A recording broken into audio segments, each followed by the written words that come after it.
Hello, Assalamualaikum. Mr. Then share করবো how to create a candlestick stock chart open high low close in MS PowerPoint Bangla.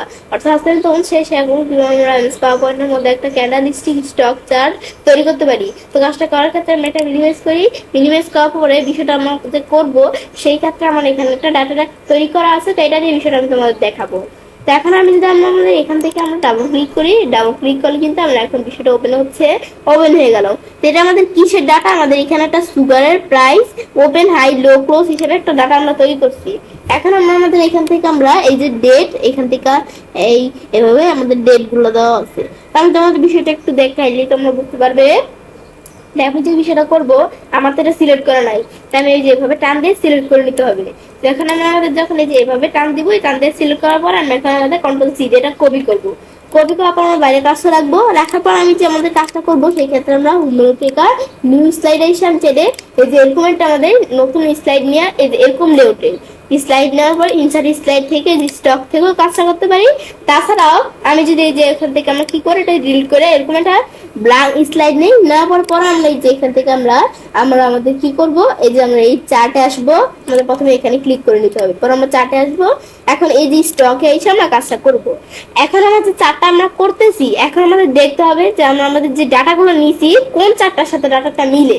তা আমরা করতেছি কি sugar প্রাইসের open high low close, কিন্তু এখানে কিন্তু যে চারটা আমরা সিলেক্ট করা আছে এটা কিন্তু হাই লো ক্লোজ ওপেন নাই। এখন আমি আবার যদি আমরা এর পরের চারটা যে এটা আবার নিচ্ছি ওপেন হাই লো ক্লোজ, এর পরটা আমি একটু যাই এটা ভলিউম হাই লো ক্লোজ, এটাও মিলে নাই। এটা আমাদের এটা ঠিক আছে ওপেন হাই লো ক্লোজ, কিন্তু এটা একটু অতিরিক্ত হয়ে যায় ভলিউম টলিউম মিলা। তাই আমাদের এই যে এটাই আমাদের এই ইয়ের জন্য যথেষ্ট, এই আমাদের যে ডাটা আছে এটার সাথে এটা ম্যাচিং হয়। এখন আমি যে এখানে এটা সিলেক্ট করে আমি ওকে দেই, দিলে কিন্তু আমরা আমাদের এই চার্টটা কিন্তু চলে আসলো। আসলে কিন্তু এখানে আমাদের এই কিছু ডাটা দিয়ে কিন্তু এই চার্টটা এই তৈরি হয়ে গেছে। ডিফল্ট আমাদের এই পাওয়ার পয়েন্টে কিছু ডাটা দিয়ে এই চার্টটা তৈরি হয়ে গেছে, কিন্তু আমি তো আমার নিজের ডাটা দিয়ে তৈরি করব। সেই ক্ষেত্রে যে ডাটাগুলো আছে আমরা এই যে এখান থেকে ধরে সিলেক্ট করব। আমি এখান থেকে সিলেক্ট করে ধরে পর আমরা আমাদের যদি এখন ডিলিট পেজ করি ডিলিট হয়ে গেল।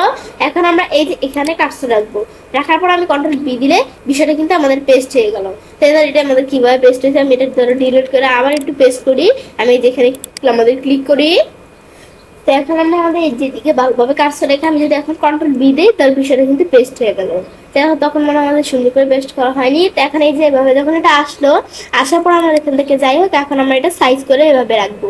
রাখার পর আমরা যে বিষয়টা করব, সেই ক্ষেত্রে এখন কিন্তু এই যে ডাটা আছে এটা কিন্তু এখন এই পুরো ডাটাটা কিন্তু এই যে এই ট্যাগের মধ্যে আসে নাই। কেন আসে নাই? কারণ রেঞ্জ কিন্তু শুধু এতটুকু থেকে এতটুকু অবধি দেওয়া আছে। আমি যদি এই যে এভাবে টান দিয়ে রেঞ্জটা বাড়িয়ে দিই তাহলে সম্পূর্ণ ডাটাগুলো আমাদের এই যে এখানে আসবে। এটা হচ্ছে এই বিষয়টা। পর আমাদের যে এভাবে যখন আসলো ডাটাটা, আসার পরে এই যে আমি ধরো এখানে কিন্তু চলে আসলো বিষয়টা। ব্যাস আসার পরে এখন আমরা ধরো একটু চারটাকে সুন্দর করে আমরা এটা ধরো একটা ক্লোজ করে চারটাকে আমরা সুন্দর করে নিজের মতো রাখবো। এখন ধরো এই চারটাকে আমরা একটু এদিকে এভাবে রাখবো। আমি একটু নিজেদের মতো গোছায় যেভাবে রাখা যায়, এটা ধরো এই যে এটার সাথে লেগে গেছে। আমি যদি এটা একটু এভাবে দেই দিলে কিন্তু এদের এখানে চলে আসলো। আমি ধর এটা একটু লম্বা করি, ব্যাস দিলে এখানে কিন্তু একটা চার্ট তৈরি হয়ে গেল। ব্যাস এখন আমরা আমাদের যখন চার্টটা তৈরি হইলো, এখন আমরা আমাদের যে চার্টের ডাটাগুলা এটা আমরা বোঝার জন্য কিন্তু আমরা মাউস পয়েন্টার রাইখা বুঝতে পারি বা এই যে দাগ বরাবর বুঝতে পারি। কিন্তু এভাবে যদি আমরা না দেখি একটু সহজভাবে বুঝতে চাই, সেই ক্ষেত্রে আমি যদি এই যে এই চার্ট এলিমেন্টস আইসা এই ডাটা লেবেল স্টিগমা দেই তাহলে কিন্তু চলে আসলো। এখন আমি যদি এটা আমরা আমাদের আবার করে দিই, দেওয়ার পরে এখন আমরা কি করব, ধরো আমাদের এই যে এক জুল ওয়ান জুল যেটা দেওয়া আছে, এই যে আমরা এখান থেকে এক জুলাই, তো এটা আমি যদি এই যে এখান থেকে আমরা এই এটার বরাবর এই যে এখানে আসি, এই যে এটা এই প্রথম জুলে এখন আমরা আমাদের এই যে এক জুল এটা কিন্তু আমরা আমাদের এই যে হাই প্রাইস লো প্রাইস এগুলো বোঝার জন্য কি করব। তো আমাদের যে আমরা এখান থেকে এই যে আমরা বিষয়টা বুঝবো। তো এখন আমরা আমাদের কিন্তু এই যে আমাদের যেই প্রথম জুল আছে এই যে এখান থেকে ওয়ান জুল মানে 1 জুলাই যেটা বলে, তো এখন আমরা সেটার আমাদের ক্লোজ প্রাইস কোনটা, এই যে আমাদের 1 জুলের ক্লোজ প্রাইস কত দেওয়া আছে আমাদের এই 45, এই যে আমাদের 45 এটা কিন্তু এই যে এখানে দেওয়া আছে, এটা কিন্তু আমরা আমাদের কি প্রাইস, এটা ক্লোজ প্রাইস। পরে আমাদের লো প্রাইস কত, এই 1 জুলের 40, তো এই যে আমাদের লো প্রাইস কিন্তু এই যে এটা 40। আর আমাদের হাই প্রাইস কত, আমাদের 50, এই যে আমাদের এখান থেকে সবার উপরে 50, এই 50 ব্র্যাকেট বরাবর। আর আমাদের ওপেন, আমাদের এটা কি ওপেন। এখন ওপেনিং যেই প্রাইসটা, এটা আমাদের এটা হচ্ছে ক্লোজিং আর এটা হচ্ছে ওপেনিং। শুরুর প্রাইসটা কত? ওপেনিং প্রাইসটা এখানে 47 দেওয়া আছে, এই যে 47, এটা হচ্ছে ওপেনিং প্রাইস। এভাবে আমরা বাকিগুলো দেখতে পারি। তাছাড়া আমি যদি একটু এদিকে আসি, তো এখন আমরা আমাদের এখানে আসলে এই যেমন আমাদের এই যে দেওয়া আছে কি, আমরা যে এই যে ডাটা লেভেলসে আসি, আসলে আমাদের এই যে দেওয়া আছে ডাটা ক্যাল আউট, এখানে এসে আমি চাইলে ডাটা ক্যাল আউটগুলা, এই যে ডাটা ক্যাল আউট দ্বারা কিন্তু এভাবে আমরা বুঝতে পারি। এটা তোমরা দেখলেই বুঝতে পারবো আমাদের ডাটা লেভেলসের বিষয়। তো এখন আমরা কিন্তু আমাদের তোমাদের চারটা আমরা যদি ভালো করে বুঝতে পারি তাহলে আমরা সব কিছুগুলো করতে পারবো। তাহলে তোমাদের চারটা ভালো করে বুঝলাম, মানে হচ্ছে আমরা আমাদের এই এখানে যে 1 জুন 2 জুন, আমাদের 1 জুলাই 2 জুলাই, তো এই যে তারিখগুলো আছে, তারিখগুলো এই সুগারের price open high low close আমাদের কত কোনটা, তো সেই বিষয়গুলো আমরা একটু দেখলে বুঝতে পারবো। তো এখন আমাদের এটা হচ্ছে আর কি, ওপেন মানে হচ্ছে ওপেনিং প্রাইস এই সুগারের, আর হাই হচ্ছে যে হাই প্রাইস, লো প্রাইস আর ক্লোজিং প্রাইস। শুরুর ওপেনিং প্রাইস হচ্ছে আমাদের শুরুর প্রাইস, আর ক্লোজিং প্রাইস হচ্ছে আমাদের শেষের প্রাইস। আর হাইডে এগুলো একটু দেখলে বুঝতে পারবো। এগুলো আমরা দেখলাম। এখন আমরা আমাদের এই চার্ট এলিমেন্টস এর বিষয়ে দেখবো। তো এখানে আসলে আমরা চার্ট এলিমেন্টস কি এক্সেস টিক মার্ক দিয়ে চলে গেল, টিক মার্ক দিলে চলে আসলো, তাছাড়া এখান থেকে করতে পারি। এখন আমরা আমাদের এটা দেখলাম, পরে এক্সেস চার্টে টিক মার্ক দিলে চলে আসলো, টিক মার্ক দিলে চলে গেল। তাছাড়া এই যে এখান থেকে আমরা করতে পারি। এখন চার্ট টাইটেল, চার্ট টাইটেল কি, চার্ট টাইটেল টিক মার্ক দিলে চলে যাবে, টিক মার্ক দিলে চলে আসবে। তাছাড়া আমি যদি চার্ট টাইটেলের মধ্যে একটু কিছু লিখতে চাই, তাহলে চার্ট টাইটেলের মধ্যে আমি যদি এখান থেকে লিখি কি, আমরা আমাদের সুগার প্রাইস, পর আমি তাহলে এই যে স্পেস দিয়ে একটু ফার্স্ট ব্রেকেট দিয়ে লিখবো কি আমাদের ওপেন, পর আমরা এরকম দিয়ে আমাদের ওপেন হাই লো ক্লোজ করছি। এটা আমরা ওপেন, আমরা দেখি বানান ঠিক আছে, ওপেন হাই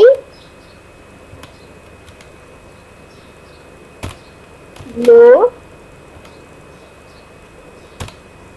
ক্লোজ। ব্যাস, এবার আমি একটু লিখলে বুঝতে পারবো বিষয়টা। পরে আমরা এই যে লাল ব্রেকেট দিলে এই কিন্তু আমরা আমাদের চার্ট টাইটেল লিখে ফেললাম। লেখার পরে এভাবে চার্ট টাইটেল তোমরা যেই ধরনের চার্ট তৈরি করবে সেই ধরনের এখান থেকে একটা চার্ট টাইটেল দিতে পারো। তো এখন আমাদের চার্ট টাইটেল আমি জানি, টিকমার্ক দিলে আমাদের আসে আর টিকমার্ক উঠে চলে যায়। তাছাড়া এখানে আসলে আমরা বিভিন্ন অপশন দেওয়া আছে, আমরা দেখতে পারি। এখন আমাদের মোর অপশন থেকে কিন্তু আমরা এই চার্ট টাইটেলটা ফরম্যাটিং করতে পারি। তাছাড়াও আমি যদি এখান থেকে ছাড়াও আমি যদি চার্ট টাইটেলের উপর ডাবল ক্লিক করে এই যে অপশনটা, সেম অপশনে চলে আসলো।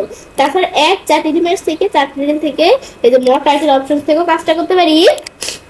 তাছাড়া আমাদের চার্ট টাইটেল থেকে আমরা যে কোনো জিনিস সিলেক্ট করা, আমি যদি ফরম্যাটে আসা ফরম্যাট সিলেকশন আছে, এখান থেকে আমি ফরম্যাট করতে পারি। একভাবে করলেই হচ্ছে। আমি ধরো এখন এখানে কি ফরম্যাট করতে পারি, আমি যদি সলিড ফিল দিতে নো ফিল দিলে ফিল থাকবে না। এখন আমি ধরো প্যাটার্ন ফিল দিব, প্যাটার্ন ফিল এখন আমরা কি কালারের প্যাটার্ন ফিল দিব, আমি যদি ইয়েলো কালার দিই এরকম কালারের প্যাটার্ন ফিল চলে আসলো। এখন এটা কিন্তু এইভাবে আসছে, যে আমি মাউস পয়েন্টার রাখলে যেটা ক্লিক করবো সেটা কিন্তু চলে আসবে, যেটা ক্লিক করি এরকম প্যাটার্ন ফিল চলে আসবে। এগুলো আমি নিজেদের মতো দিতে পারি। পর আমরা এটা যখন দেখলাম, এটা দেখার পরে এভাবে আমি আরো ফরম্যাটিং করতে পারি। ক্লোজ করলে ক্লোজ হয়ে গেল, এটা আমি দেখলাম কি কাজ করে। তো এখন আমরা আমাদের এটা দেখার পরে এখন আমরা আমাদের চার্ট টাইটেলের পর আমরা আবার একটু এদিকে আসি, দেখি এখন কি আছে। পরে আছে ডাটা লেভেলস, এটা আমি দেখছি ডাটা লেভেলস এর বিষয়টা কি। তাছাড়া যেখান থেকে করতে পারি, আর মব ডাটা লেভেলস ফরম্যাটিং করতে পারি। পরে বলছে ডাটা টেবিল, ঠিক মতো ধরো ডাটা টেবিল চলে আসছে, ঠিক মতো চলে গেল। পরে আমরা এখান থেকেও বিষয়গুলো করতে পারি। পরে ইরোর বাস ঠিক মতো চলে আসবে, ঠিক মতো চলে যাবে। তাছাড়া যে এখান থেকে করতে পারি, এগুলো ইরোর বাসের অনেক বিষয় আছে। রিডলাইন্স টিক মার্ক দিলে চলে গেল, টিক মার্ক দিলে চলে আসলো। তাছাড়া এখানে আসলে রিডলাইন্স যেগুলো দিতে চাই আমরা, যেগুলো আমরা কিরকম রাখবো, এদের এগুলো কিন্তু আমরা নিজেদের মতো গ্রিডলাইন্স দিতে পারি। আবার টিক মার্ক উঠিয়ে দিব যেগুলো, সেগুলো চলে যাবে। ব্যাস, এটা আমি দেখলাম। পরে আমরা মোর অপশন থেকে গ্রিডলাইন্স ফরম্যাটিং করতে পারি, বা যে অপশনগুলো দেখালাম সেই অপশনগুলো থেকে আমি চাইলে গ্রিডলাইন্স কি করতে পারি, ফরম্যাটিং করতে পারি। এখন আমি চাইলে কালার দিতে পারি, কি কালার দিব, যে মোর কালার থেকে এখান থেকে আমরা এই যোগকে দিলে কালার চলে আসলো। আসলে এখন ট্রান্সপারেন্সি দিতে চাইলে ট্রান্সপারেন্সি ধরো কতটুকু লাগবে কমাতে বাড়াতে চাইলে ট্রান্সপারেন্সি আমরা কিন্তু কমাতে বাড়াতে পারি। ট্রান্সপারেন্সি আমি কমাবো না বাড়াবো না। তখন আমি যদি এখান থেকে আবার এই উইথ বাড়াইতে চাইলে উইথ বাড়াইতে পারি। পরে বলছে আমরা আমাদের এই যে উইথটা দিলাম, এটা আমার কম্পাউন্ড টাইপ কি থাকবে, এগুলো তোমার নিজের মতো সেট করে দিতে পারো, কিন্তু আমি এটা সেট করবো না। পরে আমাদের এই যে এখান থেকে এর উপর ড্যাশ দিতে চাইলে আমি চাইলে যেরকম ড্যাশ ড্যাশ দিতে পারি। পরে আমাদের বলছে ড্যাশ ড্যাশের পরে বলছে কি, এই যে এখান থেকে আমাদের ড্যাশ টাইপের পর বলছে এই এখান থেকে ক্যাপ টাইপ কিরকম রাখবো। ক্যাপ টাইপ আমরা যদি রাউন্ড রাখতে চাই রাউন্ড রাখতে পারি। পরে আমি যদি ক্যাপ টাইপ রাউন্ডের পরিবর্তে স্কোয়ার রাখতে চাই স্কোয়ারও রাখতে পারি। এগুলো না আমাদের নিজেদের ইচ্ছা। পরে জয়েন্ট টাইপটা কিরকম থাকবে, বিবেক দিলে বিবেক থাকবে, কিরকম রাখতে চাই রাখতে পারি। পরে বলছে বিগিনার্স টাইপ কিরকম থাকবে, আমি ধরো এই বিগিনার্স টাইপটা মানে এরকম রাখবো, তো দিলে কিন্তু এরকম চলে আসলো। পর আমাদের এরো বিগিনিং কতটুকু থাকবে আরো সেম এখানেও আমরা এই যে কতটুকু কিরকম থাকবে এগুলো আমি নিজেদের মতো দিতে পারি। ব্যাস দেওয়ার পর এখন আমি যদি আমরা আমাদের যেটা ক্লোজ করি, ব্যাস হয়ে গেল গ্রিড লাইন্স এর বিষয়। এটার পরে আমাদের এখান থেকে আমরা যদি আবার এখানে আসি, পরে আমাদের বলছি কি এখান থেকে আমরা গ্রিড লাইন্স এর পর লিজেন্ড টিকমো দিকে চলে গেল, টিকমো দিকে চলে আসলো। এটা হচ্ছে লিজেন্ড আমরা কোন জায়গায় রাখবো, আমি যদি বোটমে রাখতে চাই বোটমে রাখতে পারি লিজেন্ড। আমি যদি এই টপে রাখতে চাই তাহলে টপে দিলে এই লিজেন্ডের টপ থাকবে। এগুলো আমি লিজেন্ডের বিষয়গুলো করতে পারি। লিজেন্ড এই যে এখান থেকে এটা একটু দেখলে বুঝতে পারবো, এই ধর বোটম দিলে এখানে চলে আসলো, এগুলো আমি দিতে পারি। তো টেন লাইন কি কাজ করে, আমি যদি টেন লাইন ঠিক মধ্যে টেন লাইন এখান থেকে সেট করতে পারি। পরে আমাদের আপ অ্যারো বার্স টিকমো চলে গেল, টিকমো দিলে চলে আসলো, তাছাড়া এখানে করতে পারি। পরে আমরা মোর অপশন চাইসা এগুলো চাইলে আমরা বিভিন্ন ফরম্যাটিং করতে পারি। কালার কিরকম থাকবে, কোনটার কালার কিরকম থাকবে দিলে কিন্তু এই কালার চলে আসলো। এটা আমি চাইলে এগুলো আমরা দিতে পারি। পরে আমরা আমাদের এই যে এখান থেকে আমরা হোয়াইট কালার সিলেক্ট এটাই আমরা রাখলাম, বা আমরা রান্না করে আগের মতো নিয়ে আসতে পারি। এখন আমি যদি এই যে এগুলো সিলেক্ট করা থাকা অবস্থায় আমি যদি এই যে আমরা এই যে এখন কিন্তু এই যে হোয়াইট কালার গুলো সিলেক্ট করা আছে, এখন এগুলোর ফিল আমরা কিরকম রাখবো রাখতে পারি। পরে আমি যদি আবার এই যে এগুলো সিলেক্ট করি, এগুলো সিলেক্ট করলে আবার এই যে এগুলো দেখাবে, এগুলো আমরা কিরকম রাখবো এদের এগুলো কিন্তু রাখতে পারি। এদের আমাদের এখান থেকে আমরা কিরকম রাখবো এই যে লাইনের বিষয়গুলো করতে পারি। পরে এটা একটু দেখলে বুঝতে পারবো আমরা কোনটা কি কাজ করে। পরে আমরা এই যে এই বিষয়গুলো আমরা যদি এই যে এখানে আসতে যে বিষয়গুলো আমরা আমাদের এখান থেকে দেখলাম সেম সেটা আমি যদি ডিজাইনে আসি এই যে এখান থেকে কিন্তু দেখতে পারি। জাস্ট এখানে একটু তাড়াতাড়ি হয়, এখানে একটু সময় লাগে। পরে আমাদের কুইক লেআউট কিরকম রাখতে পারি। পরে আমাদের এখান থেকে আমরা চেঞ্জ কালার চেঞ্জ করতে চাইলে এদের কালার চেঞ্জ করতে পারি, দিলে কালার চেঞ্জ হয়ে যাবে। কালার চেঞ্জ হওয়ার সাথে সাথে কিন্তু আমরা স্টাইল গুলো চেঞ্জ হয়ে যায়। স্টাইল আমরা কিরকম রাখবো এদের মাউস পয়েন্টার দিলে কিন্তু এদের দেখাচ্ছে স্টাইল কিরকম থাকবে। তো এটা একটু বেশি সুন্দর লাগছে আমার কাছে, আমি তো এটাই রাখলাম। দেখার পরে আমরা আমাদের এটার পর সিলেক্ট ডাটা এসে সিলেক্ট ডাটার বিভিন্ন বিষয় করতে পারি। তো এখানে আসলে আমরা সিলেক্ট ডাটা আমি যদি কোনো কিছু অ্যাড করতে পারি, অ্যাড করার পর এডিট করতে চাইলে এডিট করতে পারি। পরে আমাদের বলছে যে আমরা কোনো কিছু যদি রিমুভ করতে রিমুভ দিলে রিমুভ হয়ে যায়, আমি রিমুভ করবো না। এখন আমরা চাইলে যেগুলো আমরা চাইলে এডিট করতে পারি, একটু দেখলে বুঝতে পারবো কোনটা কি কাজ করে। পরে আমি যদি এখন ক্লোজ করি, ক্লোজ হয়ে গেল। এগুলো আমি চাইলে নিজেদের মতো দেখতে পারি। দেখার পরে এডিট ডাটা আমরা যদি এই ডাটা এডিট করতে চাই, এডিট ডাটা এসে চাইলে আমরা ডাটা এডিট করতে পারি। এডিট ডাটা এসে আমরা এখন কি ডাটা এডিট করবো এখান থেকে এডিট করতে পারি। তাছাড়া আমি যদি এই যে এই এডিট এক্সেল থেকে আমরা এই যে এক্সেল থেকে 2013 থেকে এডিট করতে পারি। তো চেঞ্জ চার্ট টাইপ যদি আমরা কোনো রকম চেঞ্জ করতে চাই ধরো চার্টের টাইপ কিন্তু আমরা চেঞ্জ করতে পারি। আমি এরকম দিয়ে ওকে দিলে কিন্তু এই যে এরকম চারটায় পুরো চেঞ্জ হয়ে গেল। এখন আমরা আমাদের আগে যেটা ছিল ওটা দেওয়ার জন্য দিলে ওকে দেই আবার আগের মতো চলে আসলো। এটা আমি দেখলাম কি কাজ করে। দেখার পরে এরপর আমরা আমাদের কি করবো, এটার পর আমরা ধরো এই যে আমাদের চেঞ্জ কালার আর এই যে আমাদের চেঞ্জ স্টাইলের বিষয়টা এই যে আমি এখান থেকে করতে পারি, এখান থেকে আমরা চাইলে বিষয়গুলো কিন্তু করতে পারি। পরে এটার পরে আমরা বড় বলছি ফিল্টার আসা আমি ধরো ফিল্টার করতে চাইলে ফিল্টার করতে পারি। ধরো আমরা এই সিলেক্ট করা আসা তোমাদের এই যে শুধু এই দুইটা রাখবো আর ক্যাটাগরি সবগুলো উঠিয়ে দিয়ে আমরা এই 1 3 পরে আমরা আমাদের ধরো এখান থেকে 5 7 আর আমি ধরো এখান থেকে 9 পর্যন্ত রাখবো। পরে আমি এখান থেকে অ্যাপ্লাই দিলে কিন্তু এই যে এগুলো আছে আর বাকিগুলো নেই। আবার আমি ধরো এই যে আমরা এরকম কয়েকটা রাখবো, এই কয়েকটা রাখবো অ্যাপ্লাই দিয়ে এই যে এই কয়েকটা কিন্তু বিষয়গুলো আছে। আবার আমি সিলেক্টটাও দেই, এখন ওকে দিই এখানে সবগুলো চলে আসলে এইভাবে আসছে। আমি আবার সিরিজ গুলো সবগুলো ঠিক মধ্যে অ্যাপ্লাই দিই, সবগুলো চলে আসছে। এগুলো আমি দেখলাম কি কাজ করে। নেম সাইজ আমরা কিরকম রাখবো এগুলো দেখতে পারি, অ্যাপ্লাই দিলে অ্যাপ্লাই হয়ে যাবে। এখন আমরা আমাদের যখন এটা দেখলাম, দেখার পর আমি যদি এখন আমাদের এখান থেকে আমরা আমাদের ফরম্যাটের বিষয়গুলো দেখতে চাই ডিজাইনের পরে, তখন ফরম্যাট কি কাজ করে আমরা যেটা সিলেক্ট করবো সেটা সিলেক্ট করে দেওয়ার পর আমার ফরম্যাটে আসলে আমরা কিন্তু ফরম্যাট করবো করব এবং সেটা ফরম্যাট করার পরে আমরা আমাদের যদি এখান থেকে রাখতে চাই রিসিভ টু মেসেজটা দিয়ে থাকবে না, তো শেপস নিয়ে এসে আমি চাইলে শেপস ফরম্যাটিং করতে পারি। তাছাড়া কিভাবে আমরা শেপস বা একটা পিকচার ফরম্যাট করতে হয় এরকম ভিডিও আমার চ্যানেলে দেওয়া আছে, তুমি চাইলে দেখতে পারো। পরে সে মধ্যে শেপসের স্টাইল, এই চারটের স্টাইল কিরকম রাখবো আমি চাইলে স্টাইল এগুলো চেঞ্জ করতে পারি। পরে আমি যদি এরকম দিই এরকম থাকবে, এটা দিলে এরকম থাকবে, এগুলো আমি নিজেদের মতো রাখতে পারি। এগুলো হচ্ছে আমাদের এই বিষয়গুলা। পরে এটার পরে আমরা যদি আমরা আমাদের আমাদের শেপ ফিল আসতে চাই, শেপের ফিল কিন্তু দিব, শেপের ফিল দিতে পারি। তাছাড়া ইডোপাত দিয়েও দিতে পারি, ইডোপাত দিয়ে আমরা এখান থেকে কিরকম ইডোপাত দিয়ে দিব, এগুলো আমরা দিয়েছি, এবার দিলে এরকম ফিল চলে আসলো, আমরা করলে আবার আগের মতো চলে আসলো। তো এখন আমরা এগুলো ছাড়াও এই যে যদি পিকচার দিতে চাই, দেখেন এসে আমি যদি পিকচার দিতে চাই, যেমন ওয়ার্ক অফলাইন থেকে চাই পিকচার দিতে পারি। এখন কিরকম পিকচার দিব, দিলে পিকচার চলে আসলো। পরেটার পর আমরা এখানে আসবো, আসার পর গ্রেডিয়েন্ট দিয়ে চাইলে গ্রেডিয়েন্ট দিতে পারি, টেক্সচার দিয়ে চাইলে আমি টেক্সচারও দিতে পারি। পর আমাদের শেপসের আউটলাইন কিরকম রাখবো, এদের শেপসের আউটলাইন চলে আসলো। আসার পর আমি আউটলাইনে এসে আউটলাইনে যদি উইথ বাড়াতে চাই উইথ বাড়াতে পারি। পর আমাদের আউটলাইনে ড্যাশ এসে এদের ড্যাশ ড্যাশ দিতে চাইলে আউটলাইনে ড্যাশ ড্যাশ দিতে পারি। পর আমরা শেপ ইফেক্টটা এসে কিরকম পেস্ট রাখতে চাইলে এদের পেস্ট রাখতে পারি, দিলে কিন্তু এরকম চলে আসবে। আমি যদি যেরকম রাখতে চাই এরকম রাখতে চাইলে যে কিরকম রাখবো, এটা দিলে এভাবে থাকবে, এগুলো দিলে যে এটা দিলে যে এরকম ভাবে থাকবে, এগুলো আমি নিজেদের মতো পেস্ট রাখতে পারি।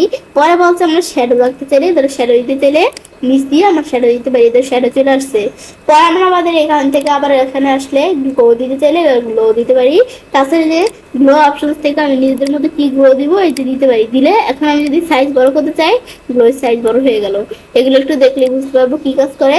পরে আবার আমি যদি এখানে আসলে আমাদের বলছে সফট ফিট দিতে পারি, ভিভো দিতে চাই ভিভো দিতে পারি। পরে আমরা আবার এখানে আসলে আমি যদি 3D রোটেশন করতে চাই এই বিষয়গুলো করতে পারি, এটা একটু দেখলে বুঝতে পারো। পরে ওয়াটার টিচার তোমরা যেগুলো কিরকম রাখতে চাও দেখতে পারো, পরে এগুলো একটু দেখলে বুঝতে পারবে।